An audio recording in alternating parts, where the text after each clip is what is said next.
kepala sekolah beserta Dewan Guru SDN Andonosari 3. Perkenankan saya ingin izin sebentar untuk menyampaikan rencana tindak lanjut tentang tugas dari PK di PJOK tentang pendidikan kebugaran jasmani melalui permainan tradisional. Tapi sebelum itu kita yel-yel dulu. Siapa kita? Guru SDN Andonosari 3. Komel Antik, Smart and Karakter Jaya. Terima kasih.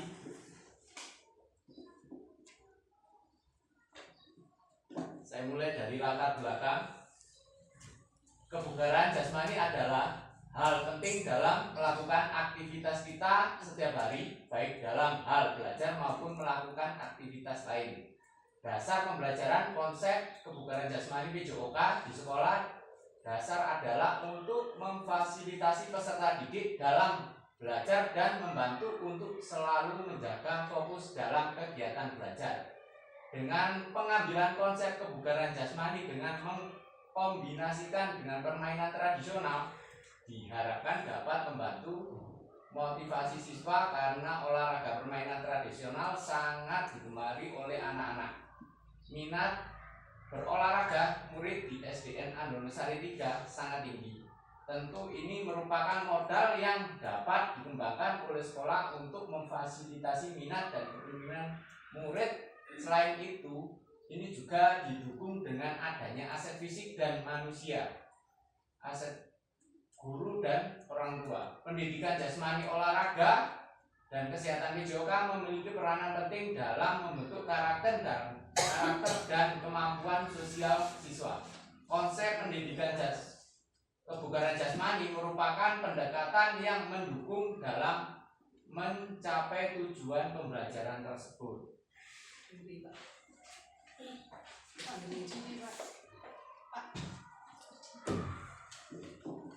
Tujuan program membuat kegiatan aktivitas fisik untuk meningkatkan kebugaran murid, dapat memberikan pengalaman belajar yang berharga dan berdampak positif bagi peserta didik, mengenalkan siswa pada macam-macam permainan tradisional, membentuk perilaku siswa yang sesuai dengan profil pelajar Pancasila melalui permainan tradisional.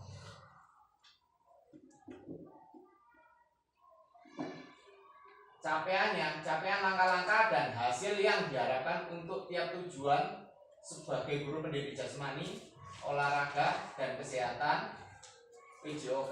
Visi kami adalah menciptakan lingkungan belajar yang inklusif dan memberdayakan, di mana setiap peserta didik memiliki kesempatan untuk berkembang secara fisik, sosial, dan emosional, dan berkomitmen untuk mendukung penumbuhan suara, pilihan, dan kepemilikan dalam diri peserta didik, sehingga mereka dapat mengambil peran aktif dalam proses pembelajaran dan merasakan dampak positif dari kegiatan olahraga dalam kehidupan mereka, dan diharapkan siswa mampu meningkatkan komponen kebugaran jasmani dan terlibat aktif dalam kegiatan pembelajaran. Struktur program dan mitra dalam Kombel.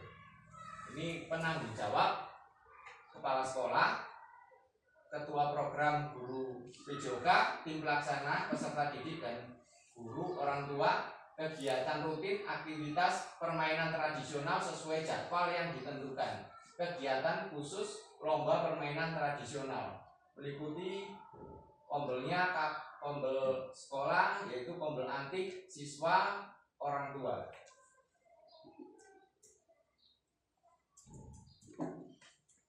Pertanyaan tentang kapasitas yang dimiliki kelas atau sekolah.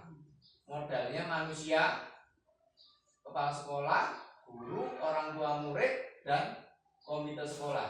Modal fisik, halaman sekolah, sarklas. Modal lingkungan, udara yang bersih, dan area kebun sekolah. Modal finansial bisa dari dana bos.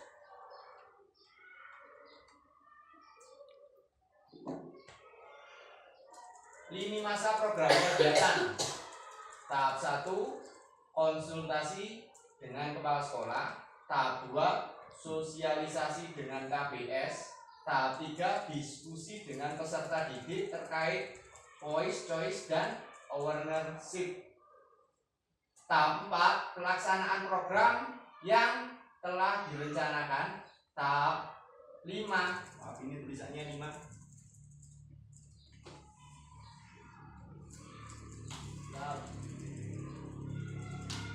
Tahap 5 pelaksanaan evaluasi.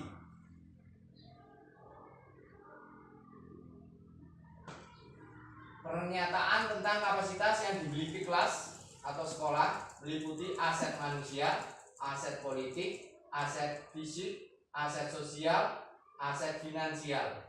Dengan aset-aset yang dimiliki sekolah, program pendidikan kebugaran jasmani melalui permainan tradisional diharapkan akan berjalan dengan baik dan dapat menciptakan pembelajaran yang berpihak pada peserta didik.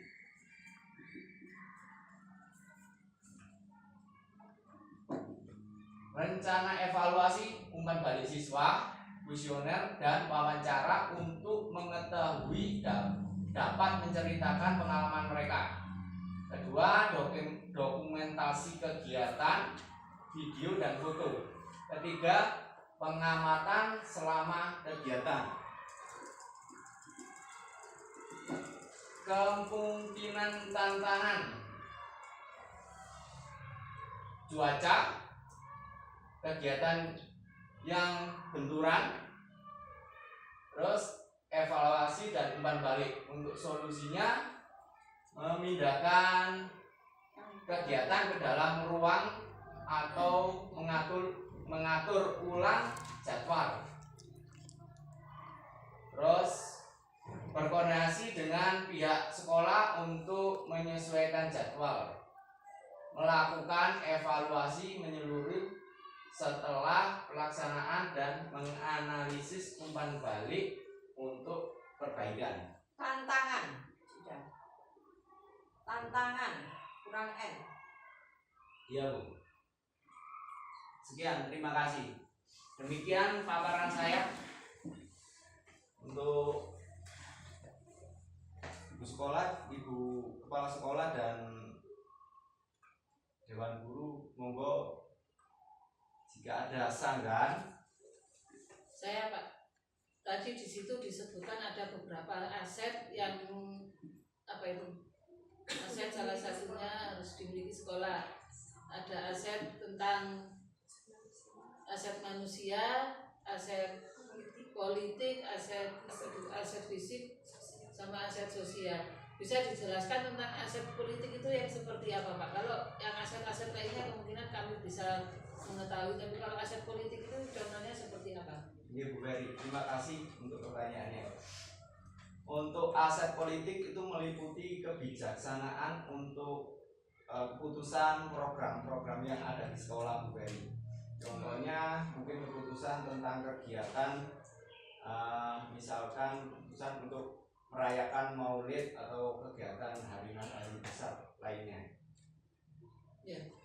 Kalau aset sosial Pak bisa dijelaskan? Untuk juga? aset sosial itu meliputi anak-anak bisa dari kelas 1 sampai kelas 6, atau kita pas waktu ada kunjungan itu bisa di daerah dekat-dekat sini ke kantor desa atau sekolah lain. Ya. Cukup Pak. Ya, terima kasih Bu Ferry. Saya mau tanya. Monggo kepala sekolah. Dalam pembelajaran PJOK maupun yang lainnya, pasti dalam pembelajaran itu ada pembentukan karakter. Nah, tolong tadi sudah dijelaskan bahwa juga tujuannya untuk apa memberikan karakter.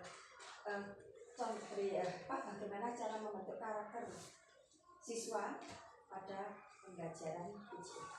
Oke Bu, terima kasih pertanyaannya.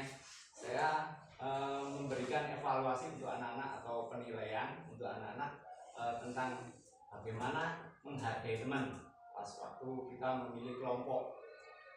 Jadi tidak ada milih-milih teman. Jadi pas waktu misal kegiatan sepak bola, baik laki-laki maupun perempuan harus ikut aktif dalam kegiatan tersebut. Demikian Bu jawaban dari saya.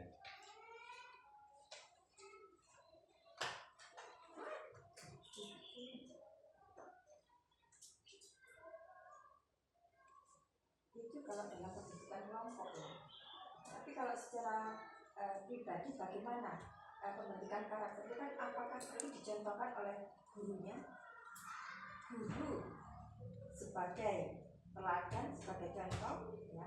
Apakah siswa nggak mengaca seperti itu? Oh, iya Bu, terima kasih. Karena ini berkaitan dengan sikap ya. Karakter itu berkaitan dengan sikap dan perbuatan. Oke. Serta tutur kata. Contohnya saya jawab Bu. Contohnya bisa pakai seragam pas waktu olahraga, pakai seragam olahraga, datang dengan tepat waktu, memakai sepatu yang tidak terlalu tinggi untuk kegiatan olahraga tersebut, mengikuti kegiatan. Bisa saya tambahi Pak? Oke, monggo. Kalau karakter itu memang sudah bawaan anak-anak dari rumah. Jadi kita sebagai guru itu harusnya bisa memberikan contoh kepada anak-anak. Jadi apapun, karena anak-anak itu sifatnya melihat dan meniru. Jadi sebagai seorang guru, mungkin bisa saya tambahi seperti itu ya. Jadi sebagai seorang guru kita itu harus bisa menjadi contoh yang terbaik buat anak-anak, biar karakter yang kita tampilkan kepada anak-anak itu bisa dicontoh. Seperti itu, mungkin seperti itu. Dan itulah. Jadi di sini pada hakikatnya itu guru ya, guru itu harus memberikan contoh. Karena memang karakter itu kan memang dari rumah gitu loh. Tapi kita harus bisa membenahi di sekolah. Di sing kurang itu dibenahi. Ya, dari situlah ya apa cara membenahi. Tadi sudah dijawab sama Fen. Memang dari sikap kita aja ya yang yang bisa dicontoh, baik dari tutur kata maupun perbuatan. Ya. Itu yang utama.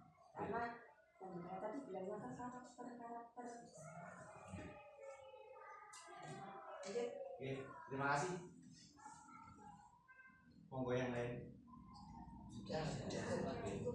Dan terima kasih atas sanggahan dan perhatiannya tentang tugas saya. Saya akhiri. Assalamualaikum warahmatullahi wabarakatuh. Waalaikumsalam.